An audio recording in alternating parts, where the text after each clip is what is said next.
ನೋಡಿ, ದೇವರು ನನಗೆ ಮತ್ತು ನನ್ನ ಕ್ಷೇತ್ರಕ್ಕೆ ದೊಡ್ಡವಾದ ಸಂಬಂಧವನ್ನು ಕಲ್ಪಿಸಿದ್ದಾನೆ. ಅದೇನಂತ ಹೇಳಿದರೆ, ಇಲ್ಲಿ ಏನೇ ಒಂದು ವಿಚಾರ ಆದರೂ ಕೂಡ ಅದು ಯೂಟಿಕ್ ಆದ್ರೊಂದು ಬೇಕು ಮಧ್ಯದಲ್ಲಿ, ಇಲ್ಲದೆ ಸರಿ ಆಗುವುದಿಲ್ಲ. ಅದು ಮಸೀದಿಯಲ್ಲಿ ಗಲಾಟೆ ಆಗಲಿ, ದೇವಸ್ಥಾನದ ಅವರವರ ಸಮಸ್ಯೆ ಆಗಲಿ, ಪಕ್ಷ ಮಧ್ಯೆ ಗಲಾಟೆ ಆಗಲಿ, ಇನ್ನು ತಂದೆ ಮಕ್ಕಳು ಮನೆಯಲ್ಲಿ ಗಲಾಟೆ ಮಾಡಲಿ, ಹೆಂಡತಿ ಗಂಡ ಇದಾಗಲಿ, ಮಕ್ಕಳು ಗಲಾಟೆ, ಯೂಟಿಕ್ ಆದ ಒಂದು ಹೆಸರು ಇಲ್ಲದಿದ್ದರೆ ಅದು ಯಾರಿಗೆ ಸಮಾಧಾನ ಇರೋದಿಲ್ಲ. ಅದು ನನಗೆ ದೇವರು ಕೊಟ್ಟಂಥ ದೊಡ್ಡ ಮಟ್ಟದೊಂದು ವರ ಅಂತ ನಾನು ಎನಿಸಿಕೊಂಡು ಅದು ನಾನು ಸ್ವೀಕರಿಸಿದ್ದೇನೆ. ಅದು ಈಗಲ್ಲ, ನಾನು MLA ಆಗುವ ಮುಂಚೆಯೇ ನನಗೆ ಉಲ್ಲಾಲಕ್ಕೆ ಮತ್ತು ನನಗೆ ಸಂಬಂಧ ಕಲ್ಪಿಸಿದ್ದಾರೆ. ಸ್ವೀಕರಿಸಿದ್ದೇನೆ ಅದನ್ನು ನಿಭಾಯಿಸುವ ನನ್ನ ಇವತ್ತು ಜವಾಬ್ದಾರಿ. ಯಾಕೆಂತ ಹೇಳಿದರೆ, ನನ್ನ ತಾಯಿ ಹುಟ್ಟಿದಲ್ಲಿ ಕಡಬದಲ್ಲಿ, ತಂದೆಯ ಊರಲ್ಲಿ ಉಪ್ಪಳದಲ್ಲಿ, ನಾನು ಹುಟ್ಟಿದ್ದಲ್ಲಿ ಮಂಗಳೂರಲ್ಲಿ ಅಲ್ವಾ. ಈಗ ನಾವು ತಂದೆಯವರು ಶಾಸಕ ಬಂದದ್ದಲ್ಲಿ ಉಳ್ಳಾಲದಲ್ಲಿ. ತಂದೆ ಮತ್ತು ತಾಯಿ ತೀರಿ ಹೋದಾಗ ನಮ್ಮ ತಂದೆ ಮತ್ತು ತಾಯಿಯ ಅಂತ್ಯಸ್ಕಂಸ ಮಾತ್ರ ಅದು ಇವತ್ತು ಎಲ್ಲಿದೆ?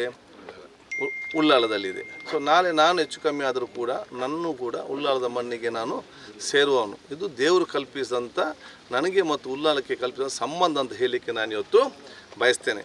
ಸೊ ಯಾರೇ ಆರೋಪ ಮಾಡಿದರೂ ಕೂಡ ನಾನು ಒಂದು ಇಂಚು ಬಿಟ್ಟು 1 ಸೆಂಟಿಮೀಟ್ರ್ ಕೂಡ ನಾನು ಕುಗ್ಗಲಿಕ್ಕೆ ಹೋಗುವುದಿಲ್ಲ. ಅದನ್ನು ಸಕಾರಾತ್ಮಕ ಸ್ವೀಕರಿಸಿಕೊಂಡು ಅದೊಂದು ಪವಿತ್ರವಾದ ದೇವಸ್ಥಾನ, ಎಲ್ಲರೂ ಕೂಡ ವಿಶ್ವಾಸವಿಡುವಂಥ ಒಂದು ಸ್ಥಳ ಇವತ್ತು ಆಗಿದೆ. ಯಾರು ಸತ್ಯ ಹೇಳ್ತಾರೆ, ಯಾರು ಸುಳ್ಳು ಹೇಳ್ತಾರೆ, ಆ ದೇವಸ್ಥಾನವೇ ಅದಕ್ಕೆ ಸೂಕ್ತವಾದ ಉತ್ತರ ಕೊಡ್ತದೆ. ನನ್ನಿಂದ ಏನೋ ತಪ್ಪಾಗಿದ್ದರೆ ಅದೆಲ್ಲ ಶಿಕ್ಷೆ ನನಗೆ ಸಿಕ್ಕಲಿ. ನನ್ನ ಮೇಲೆ ಯಾರು ಆರೋಪ ಮಾಡಿ, ಅವರು ಸುಳ್ಳು ಆರೋಪ ಮಾಡಿ ರಾಜ್ಯಕ್ಕೆ ಲಾಭ ತಗೊಳ್ಳಿ ಪ್ರಯತ್ನ ಪಡ್ತಿದ್ದರೆ ದೇವರಿಗೆ ಶಿಕ್ಷೆ ಕೊಡೋದು ಬೇಡ, ಅವರನ್ನು ಕ್ಷಮಿಸಲಿ ಅಂತ ಹೇಳಲಿಕ್ಕೆ ನಾನು ಇವತ್ತು ಹೆಚ್ಚಿಸ್ತೇನೆ. ಇಲ್ಲಿ ವಿಚಾರ ಏನಂತ ಹೇಳಿದರೆ, ಯಾರು ಏನಾಗಿದೆ ಅಲ್ಲಿರುವಂಥ ಸಮಸ್ಯೆಯನ್ನು ಈ ಹಿಂದೆ ನನ್ನ ಗಮನಕ್ಕೆ ತಂದಾಗ ನಾನು ಎರಡೂ ಗುಂಪಿನವ್ರಿಗೆ ಹೇಳಿದ್ದೇನೆ, ಇದು ಧಾರ್ಮಿಕ ಸಂಬಂಧಪಟ್ಟಂಥ ವಿಚಾರ ಮತ್ತು ಇದೊಂದು ದೇವಸ್ಥಾನ ಸಂಬಂಧಪಟ್ಟಂಥ ವಿಚಾರ. ನನಗಿದರ ABCD ಗೊತ್ತಿಲ್ಲ.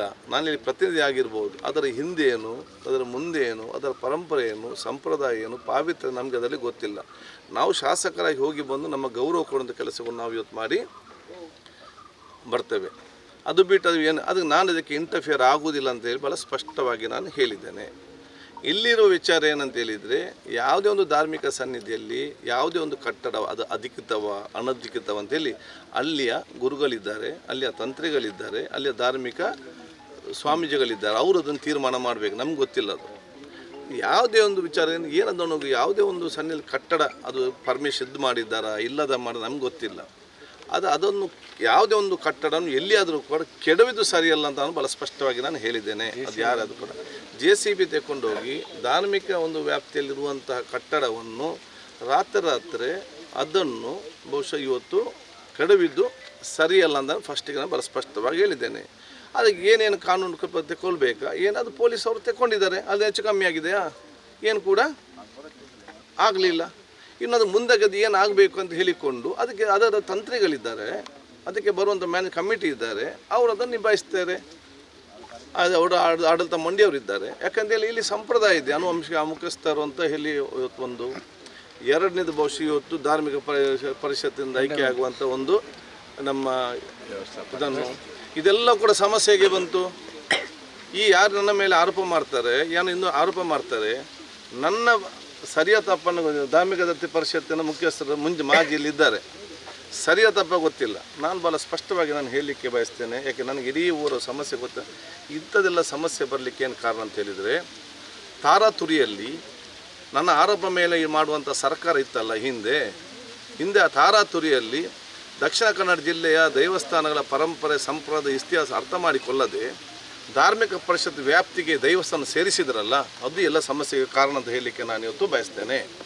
ಅದನ್ನು ಇವರು ಆಲೋಚನೆ ಮಾಡದೆ ಅನಗತ್ಯವಾಗಿ ನಮ್ಮ ತಲೆಗೆ ತಂದು ಇವತ್ತು ಯಾಕೆ ಅವಕಾಶ ಬೇಕು? ಅದಕ್ಕೆ ನಾನು ಇದಕ್ಕೆ ಈ ಕ್ಷೇತ್ರಕ್ಕೆ ಬರದವರು ಅಥವಾ ನನ್ನ ಕ್ಷೇತ್ರದ ಹೊರಗಿನವರು, ಇದಕ್ಕೆ ಇಲ್ಲಿಯ ತನಕ ಇದಕ್ಕೆ ಬಂದು ನೋಡಿದವರು ಈಗ ಬಂದದಕ್ಕೆ ಆರೋಪ ಮಾಡ್ತದೆ ಅಂದರೆ ನಾನು ಅದಕ್ಕೇನು ಉತ್ತರ ಕೊಡಲಿಕ್ಕೆ ರಾಜ್ಯಕ್ಕೆ ಹೋಗುವುದಿಲ್ಲ. ಇದರೆಲ್ಲ ರಾಜ್ಯಕ್ಕೆ ಲಾಭ ತೆಗೊಳ್ಳಿಕ್ಕೆ ನೀವು ಯಾರು ಕೂಡ ಹೋಗಬೇಡಿ.